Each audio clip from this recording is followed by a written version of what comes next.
In this video, I'm going to go over how to set up for each of the squats. So whether you're doing a front squat, high bar squat, low bar squat, you want to keep the same setup every single time you unrack the bar. So if the bar is just empty like this, or whether you've got 2 plates, 3 plates, 4 plates on the bar, you want to have the exact same setup so that you can create that muscle memory. That way when you're trying to do a heavy weight, you don't have to think about what you're doing. It's just mentally there already. It's that muscle memory, like I said.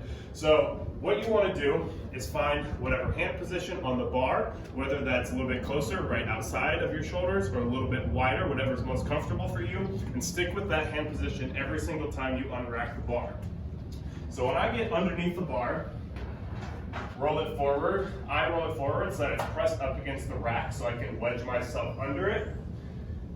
I'm going to take my time setting up.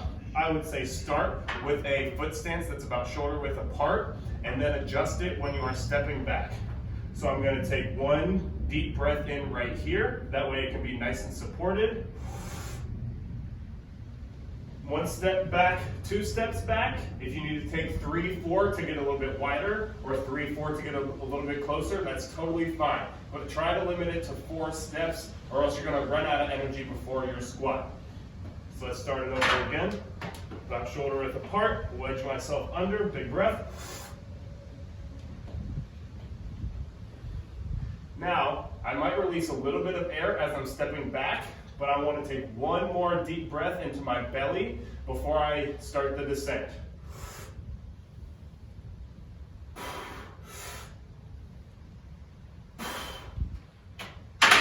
Now when I talk about that deep breath into my belly, I want to think about filling up my stomach with air rather than my chest. So when I have the bar on top of my shoulders, I don't want to go into my chest or else the bar moves around a lot. Especially when people are wearing a weight belt, I want to breathe into my belly.